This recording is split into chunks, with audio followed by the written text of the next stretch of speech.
I don't need you on the podcast anymore. I could do the double screens and just say every Paul Nicholls horse that travels well.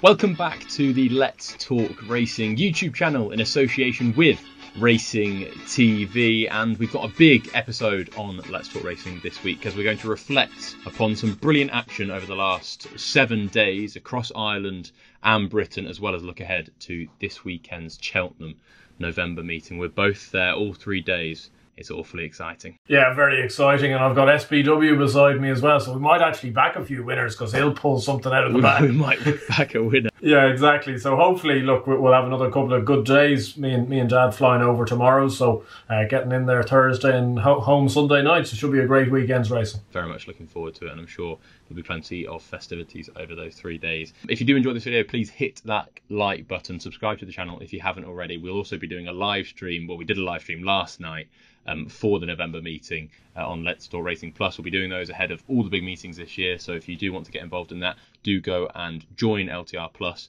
But we've got plenty to get through, so let's fire on. So the first horse we're going to talk about is Demand Driving Douvan, Andrew. He won a bumper at Thurles on Thursday. Obviously a big reputation. He was beaten by Marine Nationale on his first start in a bumper, and at the time everyone was quite shocked because of his lofty reputation. But that bumper hasn't turned out to be too bad. The third, I think, Halibut also going out and winning. What did you make of Demand Driving Douvan? Because he did get off the mark. Yeah, he did, and look, it's good for connections. He was workmanlike. He didn't seem to be doing a whole pile when he got to the front. Race probably wasn't run to suit. Yeah, he's just one of these horses. I know he's not been bought to be a bumper horse by any stretch of the imagination, but at the same stage, I'd have wanted to have seen him do it a little easier at Thurles. I know that maybe is me being a bit crabby of a horse that's only having his second start under rules. He's a 3-mile chaser in the making. I get all of that, and his bumper form behind Marine Nationale was good. But he made heavy enough work of it against a poor enough field that he should have been beating a little easier for my money. So jury's out. I'd like to see him over hurdles, over a trip, but I don't think we'll see the best of this horse until he's a novice chaser in maybe a season's time.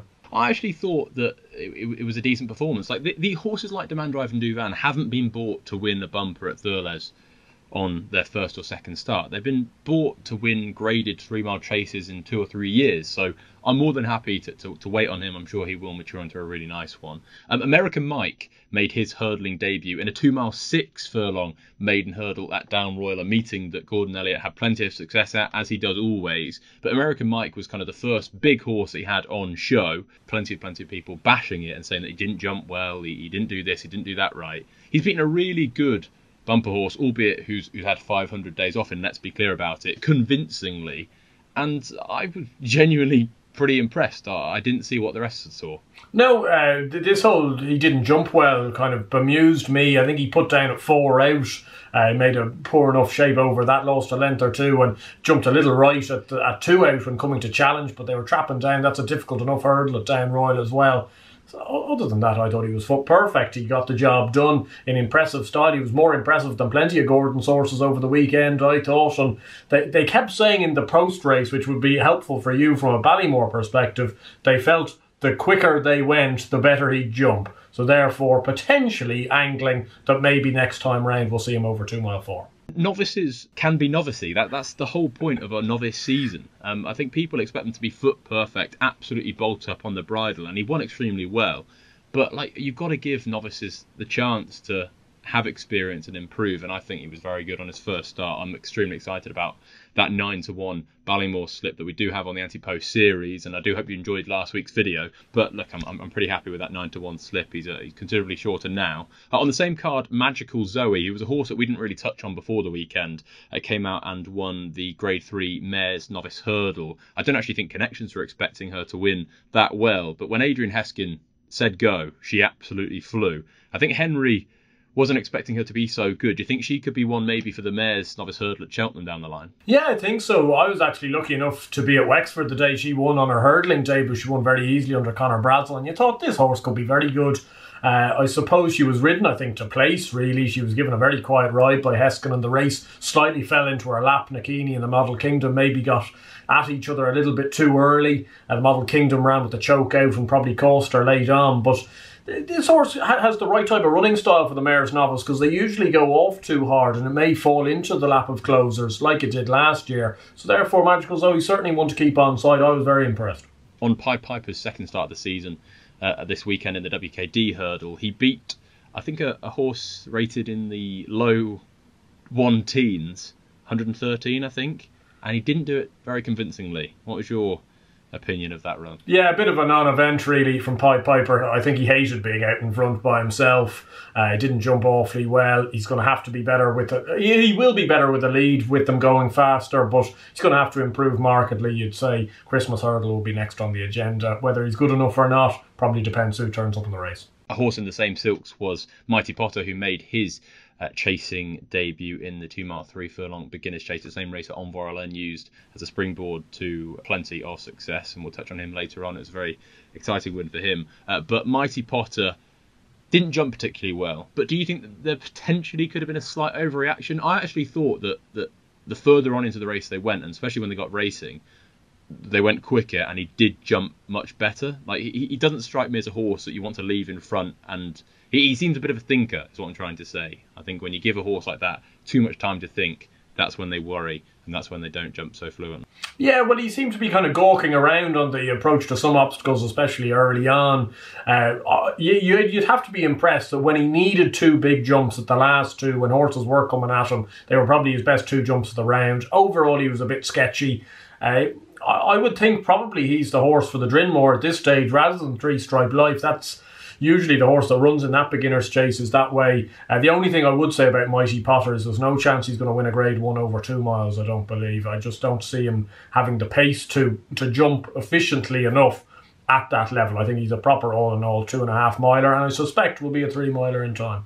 Yeah, no, I do agree, and I do think that he probably got an overreaction. He was a nutter. He didn't jump particularly well, but it wasn't as bad as people were making out. And again, he's a novice, having his first start of offences. He's allowed to make mistakes. Gordon Elliott ran 2 exciting bumper horses this weekend. The first one was Better Days Ahead. He was actually beaten by Calm Funnock in the 3-runner bumper on Friday. What did you make of that, and were you disappointed at all? I think you'd have to be, given the reputation he had going into the race. It wasn't probably Jamie Codd's greatest ride. He's given so many good rides over the last few years. This wasn't one I suspect he'll be putting on the mantelpiece, allowing this horse kind of get into this real kind of match of a sprint with Calm Funnock, who's a good horse and a quick horse at that. Probably a real 2-miler. Who showed some good bumper form last year. Wouldn't know what they'll do with Better Days Ahead now. Do you keep him in bumpers this year and just have a quiet year, or do you just go straight over hurdles? If he was mine, I'd just go straight over hurdles, run him over 2.5 miles in a maiden hurdle in a month's time. And I do think that will be the plan. I was at Exeter on Friday, and there were a couple of eye-catching performances, one being Time Hill in the 3-mile novice chase. Had to beat some decent horses, and press your luck for Chris Gordon. Quite a few people have found him interesting for something like the Brown Advisory over 3 miles at the Cheltenham Festival. I'm not sure I was convinced. Being there in person, he limped over the line. What did you make of it on TV? Yeah, look, he looked pretty good. He jumped pretty well in the main. I don't see, though, there's been an awful lot of cribbing of some of those Gordon Elliott horses over the weekend. What did they beat? I can't say beating Flash Calange is up to a whole pile now. And yes, people were kind of going arm over fist talking about Time Hill. He did what he had to do. As I say, he jumped well overall, but I followed him in a few years at the top level in 3-mile Grade 1 hurdles. It's probably not a vintage 3-mile Grade 1 crop at the moment, and yet he could never seemingly get his handle on being the top horse in that division, and I think ultimately will find 1 or 2 too good when he gets to that level again over fences.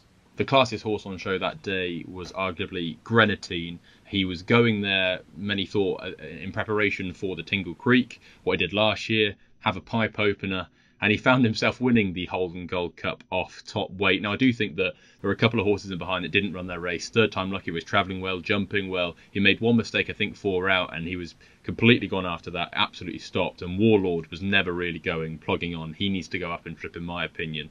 But Greatwood, it was a good performance, especially off a mark in the high 160s. It looks like the Tingle Creek will be next. Do you think he's potentially improved from last year. Yeah, it does seem that way. I was really impressed with him, I must say. I know the race maybe fell apart a little bit in behind, but he was carrying a big weight. And as you say, you thought it was a little bit of a prep run going into it. Now, I was furious watching the race. I've been campaigning for Warlord to be running in the Paddy this weekend all summer long, and they went down the 2 mile 1 route and he was outpaced after a furlong, which kind of proved my point to a certain extent. But no, Greatwood was very good. I don't see who's going to beat him in the Tingle Creek personally, because I don't see who's going to come over from Ireland, and I suppose we'll know from Edwardstone and Nube Negra who's maybe the better of those two come this weekend, but I'd say Greatwood takes all the beating. There we go, Joe Tizard, make notes, up in trip. Andrew had it right. Langerdan was disappointing over at Aintree in the 2.5 mile hurdle. Brewing up a storm unseated very early on, so he didn't really get to see his full running. But you've got to be disappointed by Langerdan. I know his record fresh isn't fantastic and he does come on for runs, but I was expecting more than that, especially as they were talking about stayers hurdles down the line. Yeah, look, I might be putting a few people out by saying this, but I've always campaigned that Langerdan just isn't overly brilliant. Like, he was a very well handicapped horse for a while. He's probably a very solid mid-140s horse. Does that make you a graded horse? It certainly doesn't. And kind of the chinks in the armour were exposed, considering Brewing Up a Storm almost ducked out at the first and was gone. You would have thought it was almost penalty kick territory for Langerdan, and he was nowhere near good enough. As you say, he will come on first, but he wouldn't be for me at all. In the first at Down Royal on Saturday, we saw Cougar, who was hoping to make it 2 wins over hurdles, and he did so. I thought it was quite impressive. Do we have a Triumph Hurdle contender here? Yeah, we might do. I suspect he'll run in the Grade 3 at Fairyhouse on Hatton's Grace Day next. That would seem the most likely option. Good to see Porrick Roach with a good horse, good recruit off the flat, and seems to jump pretty well. Lot to like. We'll probably see him against, I know a horse we'll probably talk about later on, Zarek the Brave. I would say the two of them will run against each other in that Fairyhouse race, and we might get a little bit of an early pecking order. Yeah, I'm looking forward to that race. Foxfire Glow ran in the maiden hurdle that day. He was beaten into 3rd. I actually think that he could be one to keep on the right side of long term, maybe thinking handicaps down the line, the likes of a Cheltenham Festival, the likes of a Martin Pipe or a county hurdle. Just think long term with him.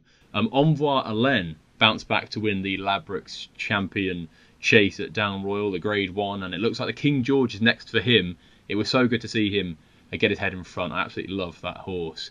But King George, is that a step too far? Yeah, probably for me anyway. It was great to see him back. He's obviously made that Down Royal festival his bunny over the last few years. I think he's won now 4 times in a row there. Look, the race kind of fell apart, to be honest, though. You know, Galvin didn't seem to go a step maybe on that ground. Conflated ran out, and you know, Kemboy was Kemboy, and he kind of got back to a little bit of form. It was great to see Envoi get that day in the sun. I think harder challenges await, and I couldn't see him beating either Allaho or Brave Man's Game personally. Fury Road also won the Grade 2 Chase that day narrowly. Be interesting to see where he goes this year. The second high-profile bumper horse that Gordon Elliott ran this weekend was on Saturday, and it was King of Kingsfield, the horse that I put up at 12-1 for the champion bumper in the second episode of the Anti-Post series. Now, I think people would be interested to see what I've got to say about this. He was backed into 7-1 for the champion bumper before the off on Saturday, and I do think that was extremely short.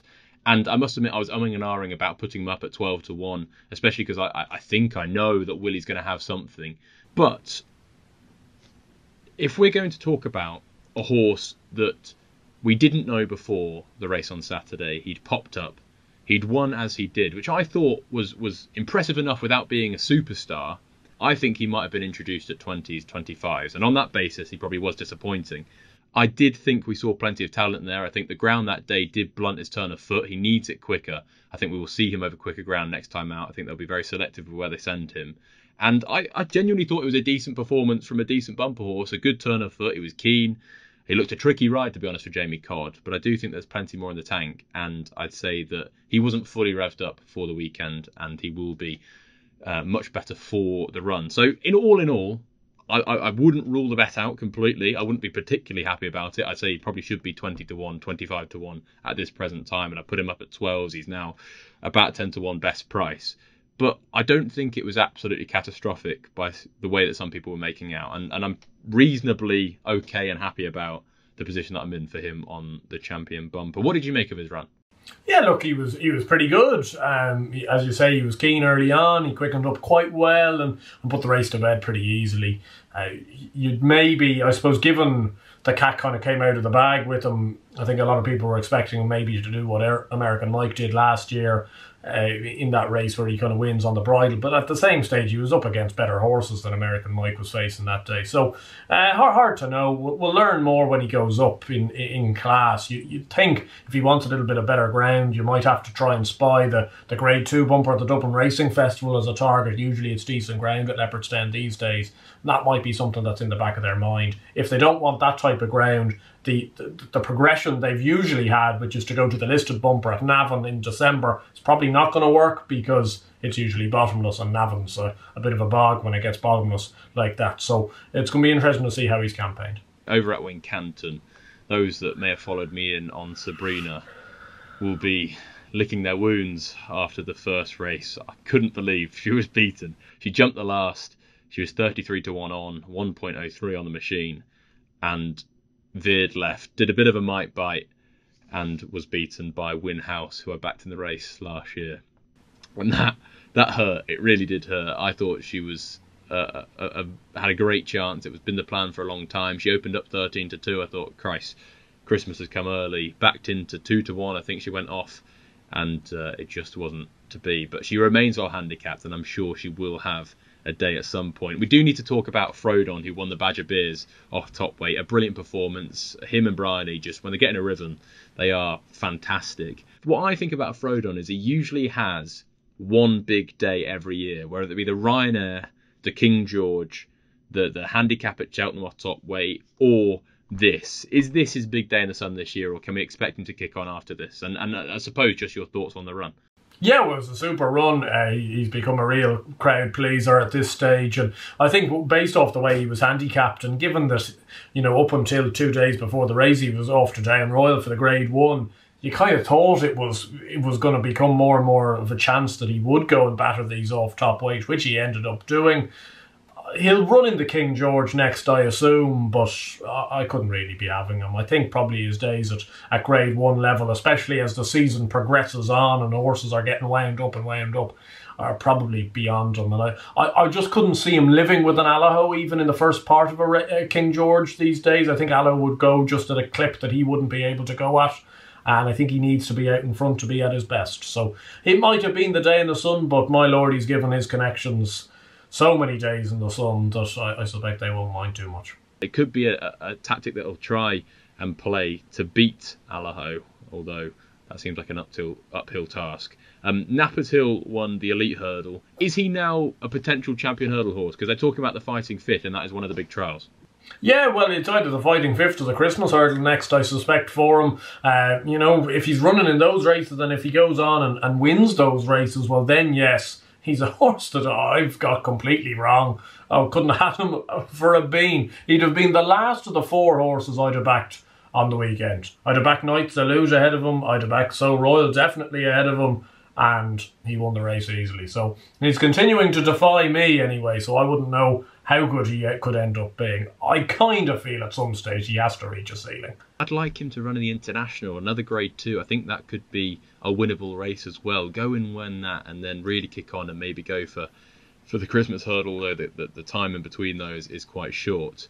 Zarak the Brave made his hurdling debut yesterday at Fairyhouse in the 3-year-old maiden hurdle. He looked pretty impressive. Do you think we've got a Triumph Hurdle contender here, or do you suspect that Willie's probably got 3, 4, 5 better than him at home? Yes, well, that's the real problem is that Willie's got so many there that I don't think you could pin this horse down as being the main Triumph Hurdle horse. He looked very good. As I say, the similar comments apply to Cougar, that I think the Grade 3 at Fairyhouse would seem the next logical step, over the same course and distance, and see where he is there. He might be one of these horses that is the early season Triumph horse, but I'd be very surprised if there isn't 1 or 2 better than him that come out throughout the year. We're not going to go through each day of Cheltenham race by race, but we will touch on the main races, the first being the Ballymore Novices Hurdle, the Grade 2 on Friday at Cheltenham. This is a trappy contest, and there was a horse in there that I didn't expect to be in there, and that's Music Drive, who we backed at the October meeting if you did see that video.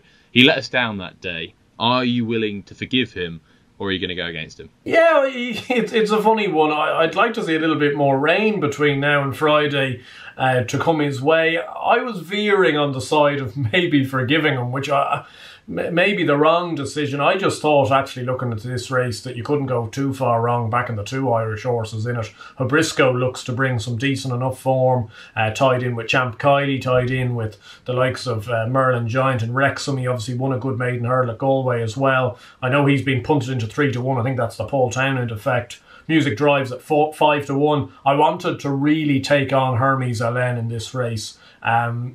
Nothing against the horse whatsoever. Did it very impressively at Stratford. I just thought, like, I don't know. I was just surprised the horse was running at Stratford, and he beat absolute trees, and I just don't see it. As much as I agree with that, and I don't fancy him for this race at all, I think we went down to Nichols in the summer. You may have seen the video, and he wasn't particularly impressed with him, albeit he came for a massive price tag. I think very early on, Paul thought he's quite small. He doesn't really seem like the classic Paul Nicholls mould horse, especially with the price tag that he had, which is why they went to Stratford. They wanted to win first time out because they've obviously spent a lot of money on the horse. They want to generate excitement. And I think they got to Stratford, and I mean, he couldn't have won much easier. I think he's probably a horse that saves a bit for the racetrack, put it that way. And as much as I don't fancy him here, I wouldn't want to completely write him off. I just think, Josh, between me and you over the last couple of years, we've burnt our fingers plenty on pretty short-priced Nichols horses that end up running at Cheltenham and don't take to it. I know we've seen very little about this horse, but there's a couple of Nichols horses over this weekend, and I know he's firing them in, and people may say I'm delusional for thinking about it, but I've been to the November meeting 3 or 4 of the last 5 years, and Nichols has these short-price horses, and an awful lot of them get turned over. Clearly he surprised him, because he's gone from a 2-mile 6 novice hurdle at Stratford to suddenly being pitched into a Grade 2 at Cheltenham. Like, he's clearly gone off. He's actually better than I thought he was. I'd actually back Music Drive in the race if I was going to do it. I think an extra furlong, they're probably going to go a bit quicker, especially with Hermes Allen in the race, because he seemed to go forward at Stratford, and I think that will suit him. Kennedy on. I would be willing to forgive him and give him one more chance. He's got Cheltenham experience. He's had a couple of runs this season.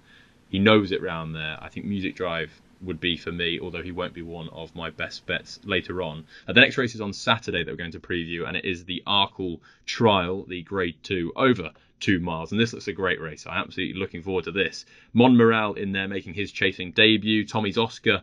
He was meant to run at Carlisle a couple of Mondays ago, and that was abandoned, so he's having to run here. He sets a really good standard. Penton Hill's in there, the Triumph Hurdle winner of a couple of years ago. Banbridge, if he runs. It's a really deep race. Even Glory and Fortune in there at 8-1. Monmoral, I know you're a massive fan of him last year. Are you still a fan of him, especially over 2 miles? Yeah, look, I'm really excited to see the horse jump fences. I've been waiting for a long time to see it. It's a really good race, as you've mentioned. An awful lot of very good horses here. I must say, it screamed to me, and I don't want to be that person, but I couldn't almost make a case to back anything in the race. I'm not convinced that the top 2 in the market, Monmoral and Tommy's Oscar, I think they're the best 2 horses in the race, but I'm not sure they're Cheltenham horses. I think they're a bit more flat track horses. You got Banbridge in there, who maybe is a Cheltenham horse, but he's not a 2-miler. And then the rest of them are probably playing catch up on the ratings, and are they good enough? So I'm there going, I kind of wouldn't know what to do with it. Monmoral's a short enough price for a chase debutant in Grade 2 level. If you were to pin me for a selection, I might give the nod to Tommy's Oscar, just because I thought he was really good at Carlisle on his chase debut. A tough ask. I think it was over 155 in that novices handicap. Like, I don't know what they were doing running in a novice handicap, but he did it very, very impressively against an informed McCain horse.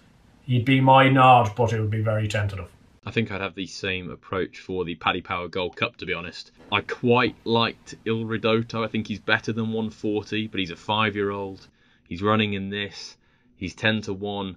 Quite liked him without loving him, and it just looks like an absolute minefield. I'm hoping that you've got a pearl of wisdom to give me and the viewers, because after looking at the race, genuinely, Il Ridotto at 10-1 each way, an extremely small play. Yeah, no way. Not a race that unfortunately can give you any pearls of wisdom. Because my problem in the race, it's a little bit like the Ultima, where you're coming into the race going, don't be tempted by the Irish runner. We have a terrible record in the Paddy Gold Cup. And yet every time I look at the race, I just keep coming back to French Dynamite. He's the class horse in the race. He's well handicapped. And he's had a great prep over hurdles. But he's 9-2. Like, he's a pretty average price for that type of a race. So, you know, he'd be the one that would interest me the most. If we got a little bit of rain, which isn't forecast, I'd maybe like Fontaine Calange each way at 14-1. I think he's an improving horse. I think he's better than his mark would suggest. And Venetia's horses are beginning to just click into form. Maybe in the last couple of days, a few horses running quite well. So he'd be one to maybe keep the right side of, especially if there was a drop of rain. But wouldn't be strong plays, that's for sure. French Dynamite, favourite in this. Irish horse, favourite. Come on. Well, you're, again, like, I could actually name, I don't need you on the podcast anymore. I could do the double screens and just say every Paul Nicholls horse that travels well. No, it's literally the first Paul Nicholls horse I've talked about. Which brings our yearly tally to 52. A bit higher than that. The big race then on Sunday is the Shloer Chase. Well, a couple of big races, but the big graded race is the Shloer Chase, a grade 2 over 2 miles, a race that Nube Negra made a winning return to in last year. This year, he's up against the Arkle winner, Edwardstone. He enjoyed a fantastic campaign last year, but he didn't quite see it out, beaten by Gentle Demi at Aintree. Willing to forgive that. Do you think that Edwardstone can beat a really good marker in Nube Negra? Because Nube Negra goes so well fresh. He does go well fresh, and the two prices, like Edwardstone's 4-6, Nube Negra 6-4, you could almost make them evens of 2 with their chance in the race. I think Edwardstone will beat Nube Negra, though. I think Edwardstone's a progressive horse. I think he was actually probably underlooked a little bit last year. I know it was a poor enough Arkle, but Nube Negra just... I know he was so impressive in this race last year, I believe it was, but his form's tapered off so badly that I'd just be a little bit dubious. So Edwardstone for me. I think I would stick with Nube Negra. Shock. The Greatwood Handicap Hurdle comes next. Is there anything in this that really appealed? Yeah, again, another tough handicap. I'm not going to lie. You know, obviously this 1,000 Tiers has come in for an awful lot of money for Emmett Mullins. If it wasn't trained by Emmett Mullins and owned by Paul Byrne, this horse would be a 500-1 shot based off his form figures for Martin Burke. You're running over 2 miles 7. It's obviously very interesting, and you know, you wouldn't know what to do with it, but the fact he's 4-1 based off no type of form really is quite mind-boggling. Dad's Lad, I think, is second in at 11-2. He'd interest me. He's off a lower hurdles mark. He obviously was very good at the October meeting when winning over fences, and they're rolling the dice on better ground will suit him. And the horse I quite liked at a price, shock, I'm putting up a Donald McCain horse. I think a different kind could run a big race at a pretty decent price, 14-16-1. A strong run 2 miles may be just the key to this horse. I'm not sure he quite saw it through at Aintree last time, over 2.5. 1,000 Tiers is going to be one of those horses where, in the review next week, we're either going to go, Christ, he should have been even money. He was an absolute certainty, all the right signs, Emmett Mullins, those owners, Cheltenham, the Greatwood. Or we should have said, he should have been 500-1, absolutely no chance. I quite like 2 in here. Not massive plays, but I do quite like 2. One would be Severance, who ran behind Effenock Fizz in the Welsh Champion Hurdle, a close third. I think he'll come on for that run. He's off a mark of 129, keeps running extremely consistently in these big handicaps, and he's 16-1. Keelan Wood's booked to ride. I do think he'll be winning one of these big handicaps at some point this season. It might be Newbury, it might be Ascot, but I'm willing to give him a go here, and I do think Ben Pauling has him absolutely A1. And then the other one, which I must admit would have been a selection that would have been not really something that I would do by backing a horse that fell last time out, but Nina the Terrier fell behind Molly's Ollie's Wishes in the listed race at Wetherby, was running a brilliant race that day in my opinion, and would have definitely gone close. Molly's Ollie's Wishes is now rated in the high 140s, mid 140s, and Nina the Terrier here is running off 131. She finished second to an improving Sonigino at Chepstow early on in the season. He's gone and won since. The form last year was fantastic. Obviously, the run in the Mares' Novice Hurdle wasn't brilliant, but started the season really well, beating Run with the Tide and a horse with no name at Newbury. And a horse with no name, obviously, has gone on to do plenty of good things on the flat. Still remains a novice, finished second in the Mares' Novice at Cheltenham. I just think that she's well handicapped of 131, and if that fall hasn't left too much of a scar on her, I think she could be in a good place to win this. I know Alan King absolutely loves the race. He's won it plenty of times, the likes of Elgin, Harambe as well. Moving on then to the Sky Bet Supreme Trial. Springwell Bay, the favourite, a horse that I love. I absolutely love him. Iberico Lord, who comes to Nicky Henderson from France, bought by JP with a lofty reputation. He's also got an entry in the bumper that day, so worth noting. Gin Coco for Harry Fry, Father of Jazz, a classy flat horse. But let's go back to Springwell Bay, Iberico Lord, Gin Coco. Do you think it's a case of, if Iberico Lord doesn't run and he's nothing special, that Springwell Bay just gets the job done here? Yeah, well, Springwell Bay is probably the most interesting horse, and you look at the entries of this race, he's probably the horse, alongside Iberico Lord, that are the two that maybe have the potential to be very good horses. I thought other than that, it was a relatively middling race, if I'm being honest. Plains Indian also has an entry in the For Auction Novice at Navan on Sunday, so I wonder whether the Slatterys will just keep him at home. It was one of my stronger bets, and I know 35 minutes in and ding ding, I'm getting my John McConnell timer out for my 60th mention of the year. It's the wrong month. You missed the winners. They were in October. I did miss them, but hopefully he has a few decent enough runners for this weekend. I really like Fenner Cross in this race. I actually put him up this morning on one of my Which Bookie articles at 12 to 1. He's now currently 8 to 1 best price. I still think that's a good price each way. He ran away with a course and distance maiden hurdle at the October meeting. I know that race slightly fell apart, but at the same stage, an awful lot of these horses have no experience at Cheltenham. He's gone and done it very impressively. He's ground versatile, so if it's decent ground, won't matter. If there's a bit of rain, won't matter. And I don't think the Henderson horse will run, personally. I'm not sure the Slatterys will run, and Springwell Bay has to go and prove it. He may be the one we have to beat, but you know, I think Fenner Cross, 8 to 1 each way, when you're getting 3 places, there's still every possibility that this race ends up being a 5-6 runner race, and you're dealing with 3 places and probably a horse that's 4-5 to 1. So I have backed it, and I think he's got a very good chance. You make a compelling case. What we're going to do with best bets is say them now, and then we'll answer some questions afterwards. We've obviously got a few bets for races that we haven't yet touched on. Mine are, I've got 2 on Friday in the 145. I like Grey Diamond at 5 to 1 for Sam Thomas. I do think he's well handicapped of 131. That being said, he does have to defy a 307-day absence, which would be a slight concern, but I'd be willing to roll the dice.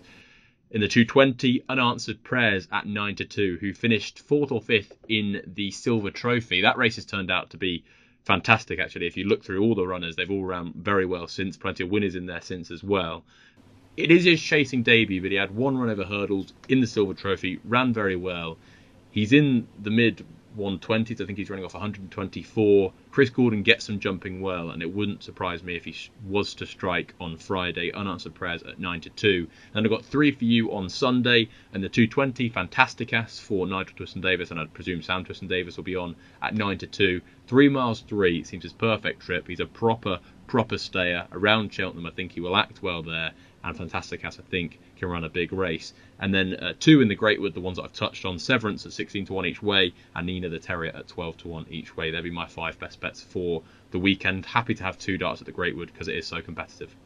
Yeah, it looks difficult racing this weekend, and to be honest, after last weekend where I was just hitting the post every time, I'm not coming in here in red hot form, but at the same stage, hopefully have a good weekend for the Irish horses based off some of my best bets. Starting off the first race on Friday, the 110, like the McNamara's horse in this Alvaro at 14 to 1, some decent novice and handicap form. I think 2-5 probably his trip. As I say, he's 14 to 1, he's off 119. I think that's a very feasible mark. And in the last race on the Friday, Explosive Boy for Tony Martin, 7 to 1 each way. A strongly run 2 miles. He'll be dropped out the back by Peter John Carberry. He'll come late and might come fast. He's a difficult horse to win with, but he should run well. Moving on to the Saturday, the juvenile race. An awful lot of talk about this script writer for Milton Harris. And to be honest, if he doesn't win this race, he's not as good as they think he is, because it's a pretty toss race. He may be favourite. I'd say, I'm hoping he might be a 2 to 1 price, that sort of thing, because he hasn't achieved massive amounts in winning a Sedgefield maiden by 2 lengths, but I hope he can get the job done. Same connections as Knight Salute last year. And Unanswered in the 330 race. Again, another Tony Martin horse, 10 to 1. He has an entry at Navan on Sunday. Hopefully he takes this option up. A progressive horse on the flat, won with heaps in hand over hurdles last time. And then the last one is on Sunday in Fenner Cross, 8 to 1. He'd probably be my best of those best bets. We don't have time for questions, unfortunately. We will be answering them in next week's video. Please do enjoy the weekend if you are going to Cheltenham, and hopefully we see plenty of you there. Like this video if you did enjoy it, and subscribe to the channel if you haven't already. We'll see you soon.